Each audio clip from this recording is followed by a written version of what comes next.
The Y Curve with Phil Dobby and Roger Hearing. Another winter of war. Europe's biggest war since 1945 rumbles on, expending tens of thousands of lives and billions of dollars. Ukraine's offensive to retake its land has slowed to a crawl against Russian defences, and in a few weeks it will have to cease altogether as mud and rain makes fighting impossible. So what are the prospects of their eventual success? Will the increasing scale and sophistication of Western weaponry donated to Ukraine prevail against a worn-out and divided Russian military? Or will war weariness creep into Western capitals, pushing Kyiv to negotiate with Moscow? The Y Curve.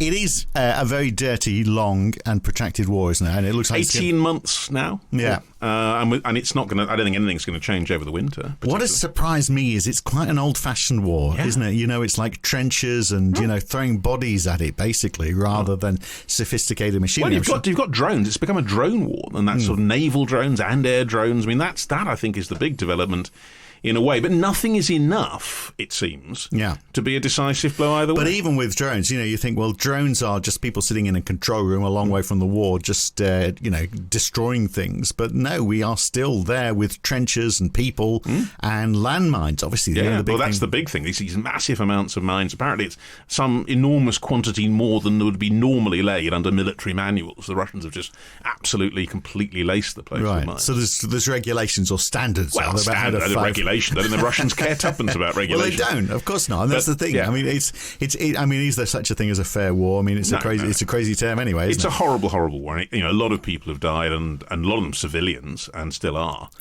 But is it going anywhere? That's really the key thing now. I mean, we've seen a kind of status. Yes, the offensive has pushed in, and in theory is getting through the first line of Russian defence. But nothing's going to happen probably from the end of October onwards. Yeah.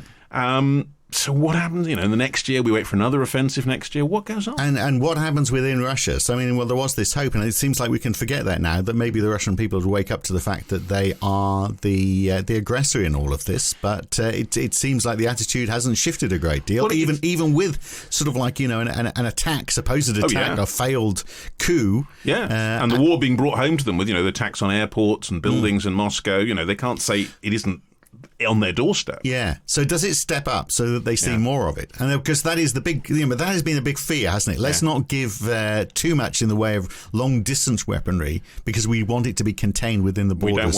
We don't want Western weapons being used on Russia itself. But I wonder whether that will be what happens next. Well, but the other thing that could easily happen is war weariness. Everyone's talking about it. Potentially in Western capital, they've been putting a lot of money. The Americans putting vast amounts of money. We have too. It's benefiting the defence industry no end, of course. But how much longer can we go on with it? People will say, well, where's the results? We haven't seen the upshot of this. We haven't seen the success. But if you give in, you are giving in. I mean, you're giving in to Putin. You're giving in to an aggressor. What does he do next is the question. Yeah, but people say, well, if the fighting stops, if people stop dying, isn't that enough? I don't know. I mean, how can we sit here and say one way or the other? Well, what would he do next? I mean, that's a good question to ask, isn't it? If we did back down, what would be his next steps? Rebuild his forces and prepare for the next option. And what would that be? So, a lot to talk about today. It is indeed, but we're going to speak to an expert, someone who's studied this in some depth, and that's Christoph Bluth, who's Professor of International Relations and Security at the University of Bradford, and he joins us now. So, Christoph, I mean, this Ukrainian counter-offensive, it is very slow going. We've got winter around the corner, and then presumably positions are going to become entrenched. I mean, how much headway is Ukraine really making? Well, that's very controversial, actually. Nobody knows exactly. They have regained some territory. They have managed to liberate some smaller towns. But they obviously are dealing with the fact that the Russians have created very, very serious defenses, both in terms of minefields and physical fortifications that are very extremely difficult to overcome. And the Ukrainians also cannot establish air superiority. So it's very, very difficult for them to overcome the defenses. So they're moving very slowly. And they are suffering casualties. And although they now have some tanks from the West, it's still extremely difficult for them to move forward. It's also a very, very long and broad front. The question is, how long can it continue, and how long can they Presumably, Christoph, we're reaching a point. I think someone said to me by the end of October, basically it will be impossible to carry on because of weather conditions, the rain and the mud. Is that your understanding? Well, that's partially the case, but they will still be launching attacks. I mean, they will be using their drones, they'll be using missiles. And of course, the United States may be giving them longer range missiles now. I think it's an interesting phenomenon because I think both the Europeans and the Americans have been holding back. Now, the British and the French have given them longer range missiles, but and so the Americans have now become more comfortable with giving them longer range missiles. That because the Russians obviously have moved their bases and their fuel depots, etc., further inland in order to prevent them from being struck. But I mean, the reason for not giving longer range missiles originally was because of this fear, wasn't it? That the war would step outside Ukraine and into Russian territory. So the fact that we are now saying, well, OK, yeah, let's give you slightly longer distance missiles is presumably going to make that happen. And the reason that we didn't want that to happen was because we didn't want it to escalate any further than it has already. But have we sort of accepted that is it's almost got to escalate now, or it's just going to stay where it is? Several things have changed here. First of all, I think the Ukrainians have given the Americans and the Europeans some faith that they're not going to use these weapons for strikes inside Russia. They are conducting some strikes inside Russia, but they're using their own weapon systems to do that. So that's one thing. The other thing is also, I think that the fear about Russian escalation has maybe diminished to some extent because the Russians haven't escalated at all. They haven't shown any I mean, there's a lot of talk by some people, but in practice, there's no effort to develop military strikes against NATO countries at all. And so I think in terms of the fear of escalation, it's not quite the same as it was before. I think the concern is now the opposite, which is that the Ukrainians are not getting enough to properly pursue the counteroffensive. And so in that sense, I think the attitude in America as well as in Europe has changed somewhat. I mean, the Germans also are supposed to provide long-range missiles. They're now thinking about how they can limit the range of the Taurus missiles a little bit to prevent attacks deep inside Russia. But generally speaking, I think there is now more confidence. They should get the F-16s now as well as soon as the training can be completed. So more advanced and important military systems are becoming available for the Ukraine. The F-16s, Christoph, are absolutely crucial, aren't they? Because you were talking earlier about the fact that they don't really have air superiority. The F-16s, the American warplanes, are going to be coming into effect. The training's going on, as I understand it, towards the end of the year, the beginning of next year. How much difference will that make? Well, it's mostly to provide the ability to fend off any efforts by the Russian Air Force to enter Ukraine, and as well as to provide some air support for operations closer to the front line. I think that's quite critical, yeah. But is that the best way of stopping an air attack? I mean, we've talked about drones. I mean, can't you use drone technology now to shoot down enemy fighter aircraft? Not really, but what they do have, of course, is they have the Patriot air defense missiles. Again, these are very, very expensive systems.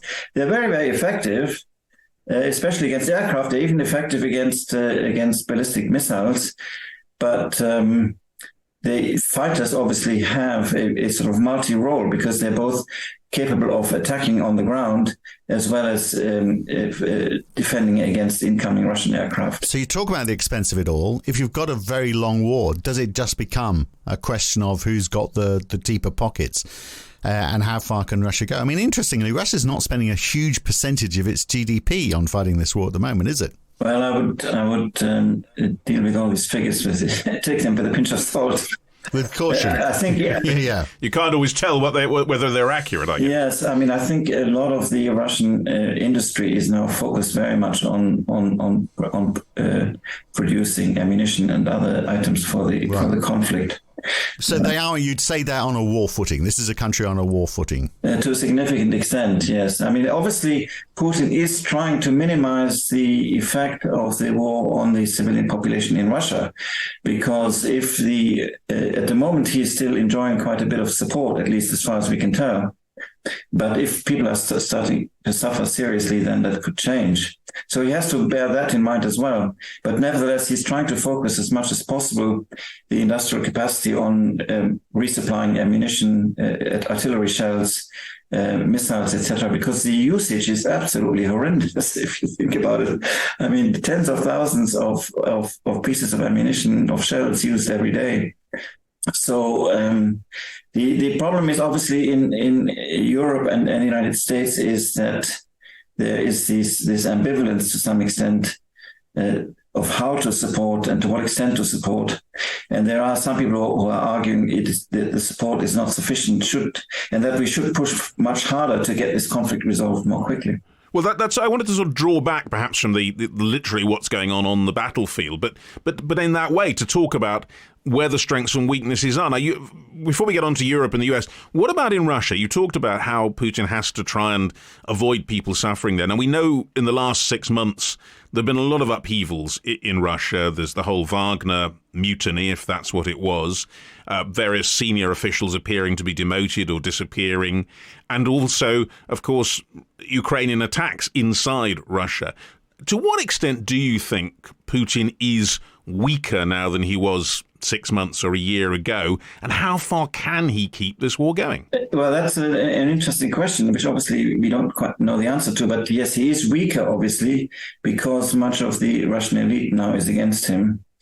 And he has to maintain the more, if you like, an authoritarian ruler has to rely on the authoritarian means of control, the weaker he actually is. I mean, this is quite evident. I mean, people are being imprisoned left and right, or some of them are being killed.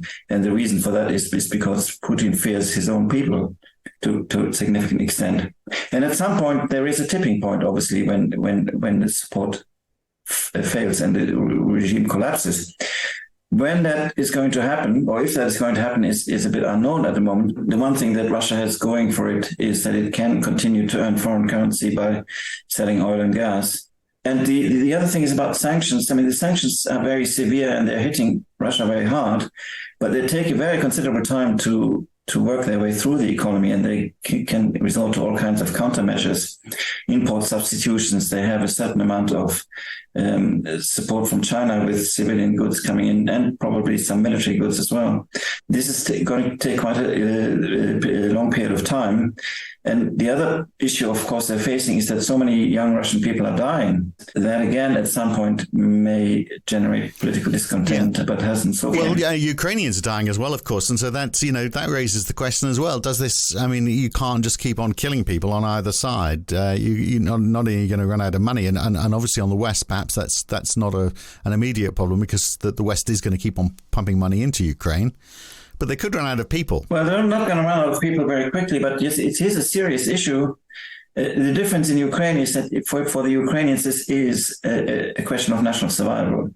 And so the morale, the Russians don't know why they're fighting, to be honest. Well, that's the surprising thing, isn't it? I mean, the Russian military has actually proved rather more enduring, I think, than many people expected, because, as you say, they don't have necessarily a clear idea of why they're there. They have all sorts of things going on in the background, including a certain amount of semi-conscription. Isn't it a surprise the Russians have managed to hang on as long as they have? Not really, in the sense that they have, the size of population is larger. They have a larger army. They have enormous amount of materiel compared to Ukraine.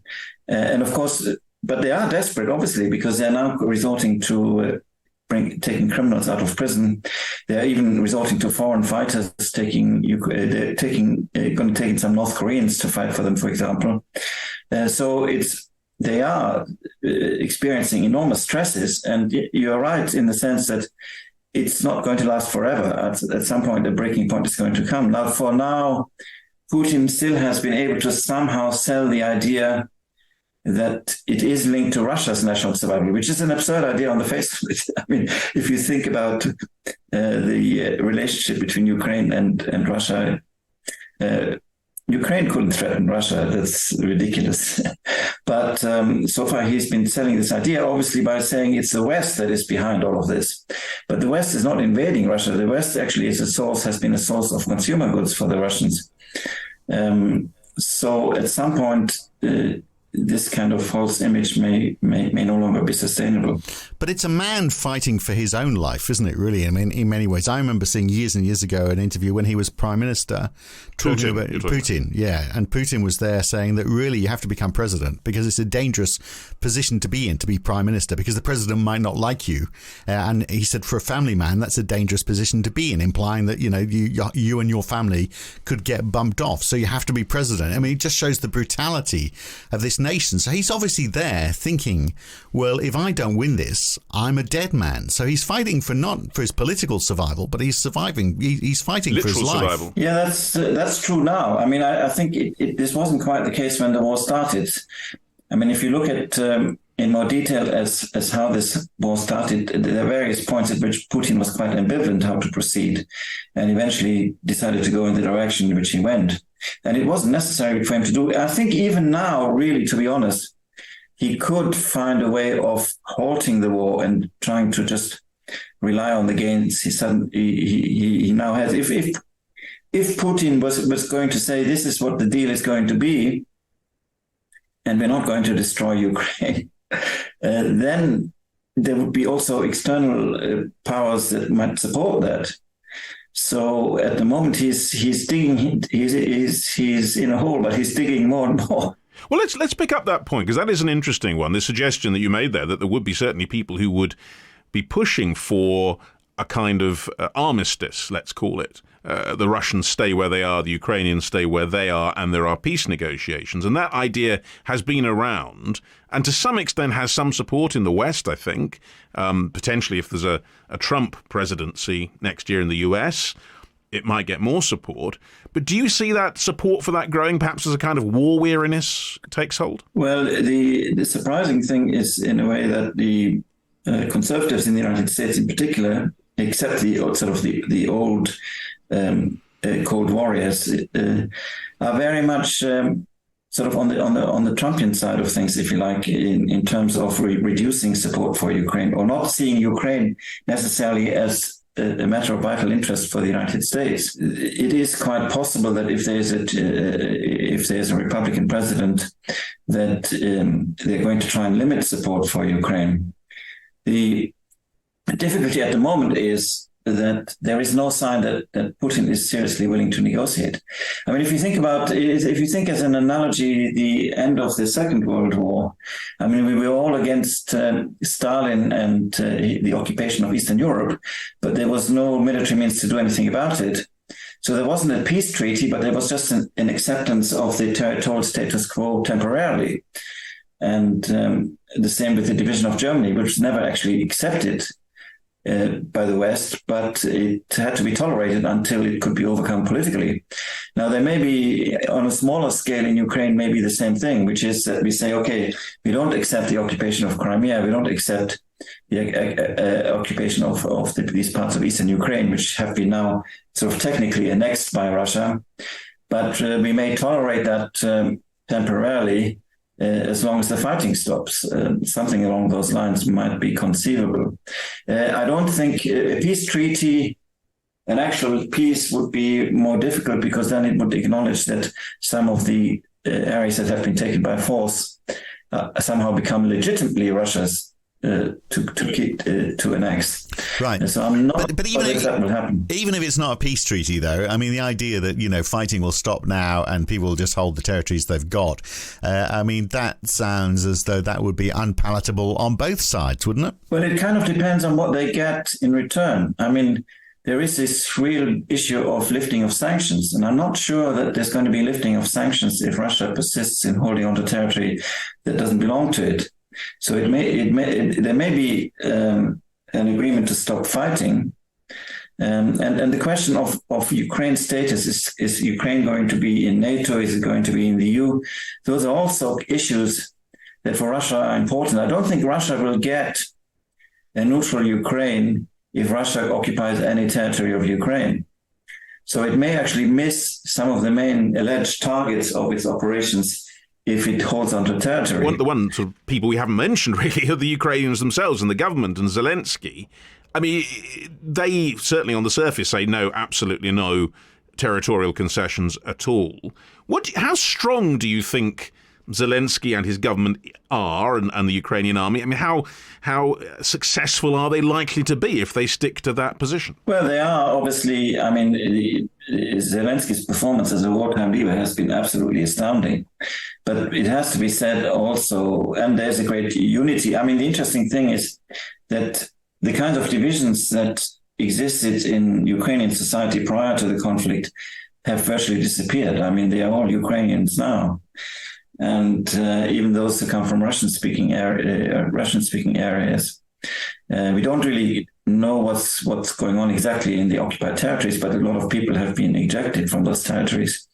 So Zelensky's position, I think, at the moment in Ukraine is very strong. Yeah, because the question is, does he have an end game in mind? Does he actually have a realistic end game? Well, he said mind? His thing is to get the Russians out of Ukrainian territory. But is that realistic? And if not, what is his plan B? I guess is the question. There must be a plan B, but we don't know about it. Let's put it this way.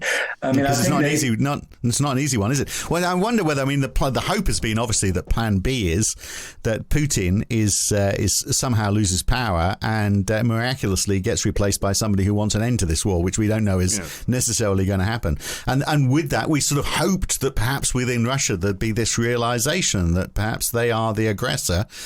And yet, we had Prigozhin's mutiny failed. He died suddenly in an accident, strangely. He didn't fall out of a window, did he? He wasn't poisoned. It was a plane crash, so Putin's extending his repertoire there. Good to see. But, their land borders are closed.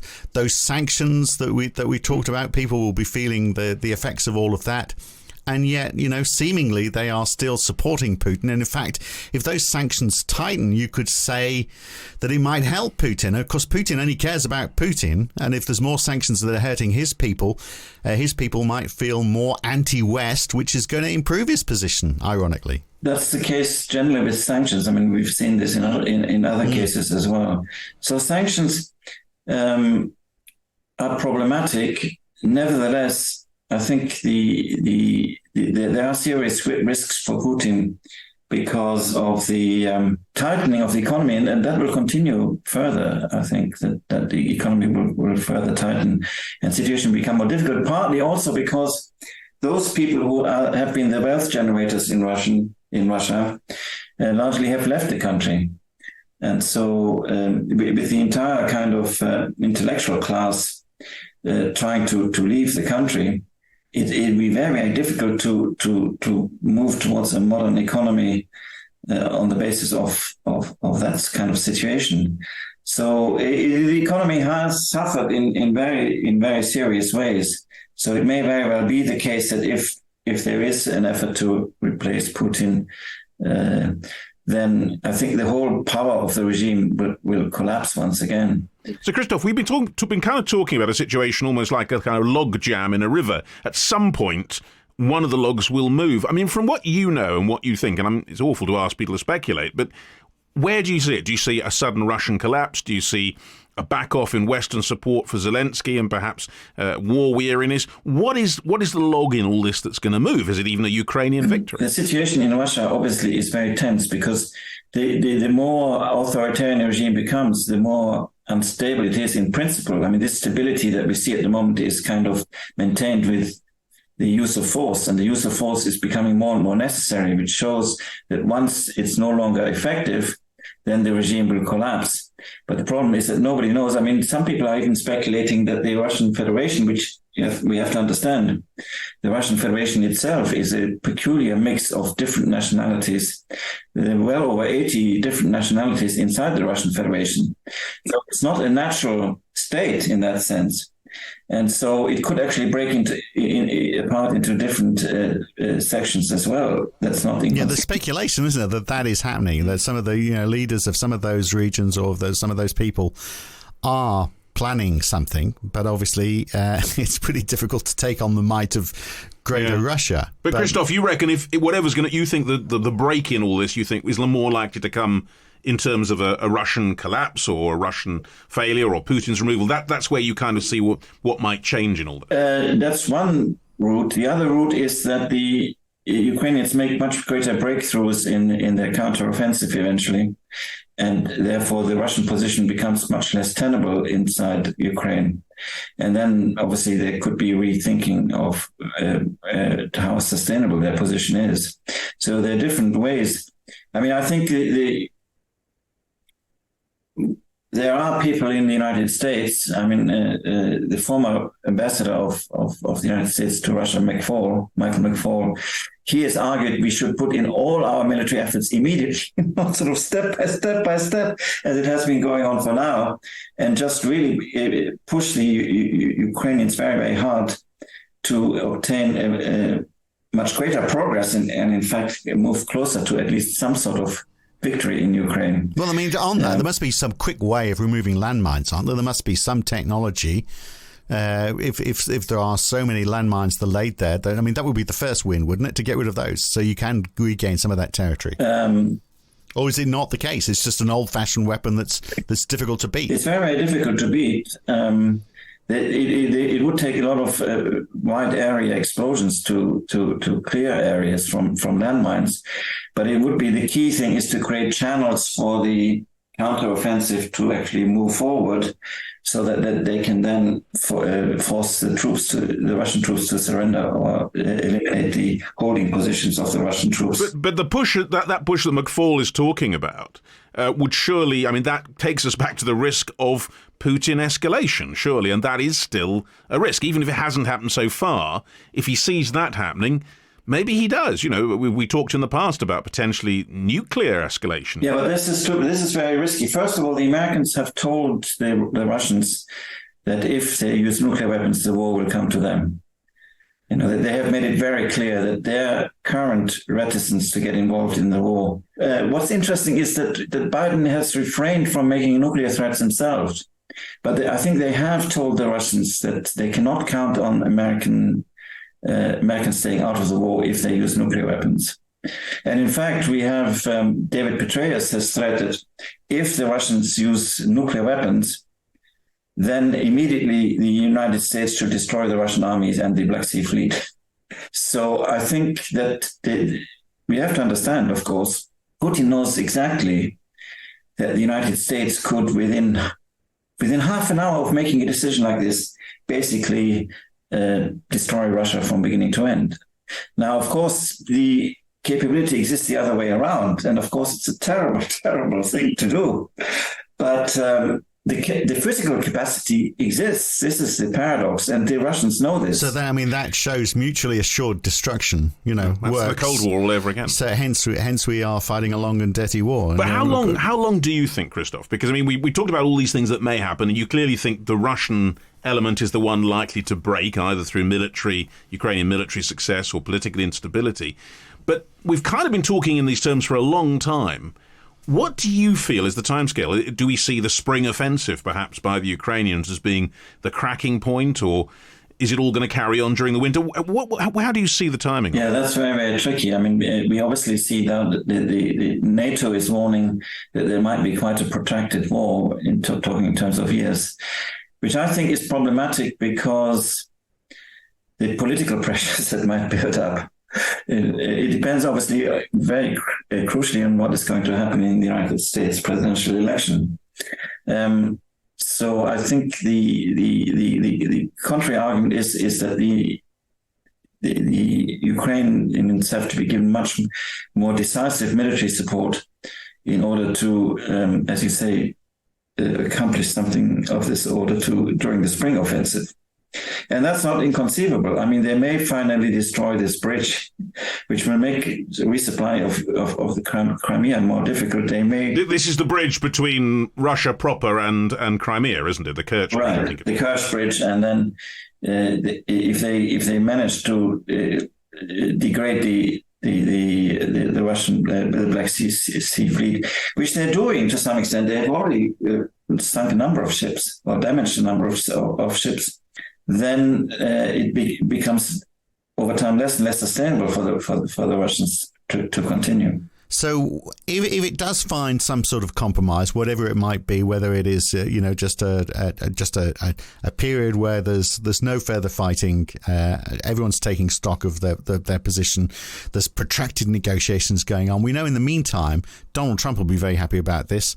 NATO will be increasing its spending. There'll be extra investment in Central Europe and in the Balkans. There'll be so much more money being spent in that part of Europe to ramp up armaments to protect against any further incursions by Russia, for military spending will just be enormous in comparison, and Russia will feel more threatened than ever before. If it felt threatened before this war, and that dialogue, that propaganda being pushed through Russian state media that the West wants to take over Russia, there'll be a lot of evidence for that media to point to. I don't think that's so clear, because the Russians didn't seem to be particularly perturbed about Sweden and Finland joining NATO. And one of the extraordinary sort of things that we've seen is that despite sort of this Russian fear of NATO, which has been put forward, which I think is not real. I think it's a political instrument inside Russia, to be honest. NATO has refrained from attacking Russia, even with such enormous provocation. That proves the opposite in the sense of the NATO threat. NATO doesn't want to attack Russia, but the reverse side of it is that Russia really is not capable of fighting NATO. I mean, they can't even fight Ukraine, never mind fight NATO. So that's a very perverse kind of conclusion from what we've seen. But what is very clear is, I think, is that this idea of NATO attacking Russia, at least militarily, that's complete fiction. And I don't think that if the Russian military leadership really believed that, they wouldn't have attacked Ukraine. They don't believe that at all. Of course, in many ways, as you're right, Putin has achieved exactly the opposite of what he wanted to achieve. Instead of weakening NATO, he has strengthened it quite immensely, especially militarily. And is the way to finish it all off is to actually, I mean, this is a dreadful way to talk, I apologize for it, but is it to finish Putin off? I mean, America seems very good at, whispering, they would never do it, of course, but whispering those words, regime change. I mean, if Putin is not immensely popular within those people the elite in power, within Russia surely would be taking the hint that this might be a way out. To suggest that he might be in a particular place, standing by a window or on a particular plane. Take your choice of prescribed methods of bumping people off in Russia. Surely that would happen, wouldn't it? Well, the American president is prohibited by law from assassinating foreign leaders. Yeah, sure. Okay. Certainly not directly. Throw the rule book at me. I'm just, I'm talking about what's happened in the past. Yeah. So, and I think the difficulties, I think one of the things that we learned from the Iraq War is, if we learned anything, is that if you get rid of the leader, it doesn't mean you solve all the problems. So in that sense, I mean, Biden has actually said quite explicitly that, he wants Putin no longer to be the leader of Russia, but then it was clarified to say they're not planning for regime change. Regime change is difficult because a regime is not just a leader. A regime is an entire political system, and what might come after Putin might not necessarily be better. So it could, in fact, be worse. And that's a strong possibility. Well, Christoph, as we sort of draw this discussion to an end and get a sense of where we're going, do you said already you think perhaps the Russia element is what's going to break? This is where we see the end of this stalemate, and that it may be coming perhaps in the new year. In the end, Putin's thing has to be that if he can wait it out, if he can wait long enough, if he can avoid falling, then essentially the West will get bored or will not want to spend as much money or will get weary. I mean, that clearly is the policy. Does he have any reason for thinking that is what will happen? Well, first of all, I think Putin, there's a lot of evidence Putin doesn't really know what he's doing in many respects. I mean, he has been initially very hesitant about this whole conflict, and he made this decision, made the other decision. He made enormous miscalculations, obviously, because he thought this war would be over in 3 days. And so he's just dealing with a situation that he has created, the trap in the sense that he's put himself into. Now, clearly, there are some indicators that say that it's possible that the support from the West might become weaker over time. depending on political developments. I think from the UK and from France, for example, I think and from other European countries, the support will be quite strong. But in the United States, there's obviously this enormous division between the GOP and the Democrats, where the GOP strangely usually previously the great anti-communist party now seems to want to focus on China as a threat and not so much on Ukraine. And there is some basis maybe for Putin to think if he waits longer, eventually this will resolve itself for him. But time is not necessarily on his side, because the situation in Russia is becoming more difficult all the time as well. As I was saying before, economic sanctions are sort of a longer term kind of effect on the economy. And as he's using up the reserves that he's got so far, it's going to become more and more difficult. Christoph, thanks so much for that. It's as you say, it's going to be a long game to see what happens, and next year will be absolutely crucial for political support as much as anything else. Well, let's hope it's not another 100-year war. Gosh, yes. Good talk, Christoph. Thanks.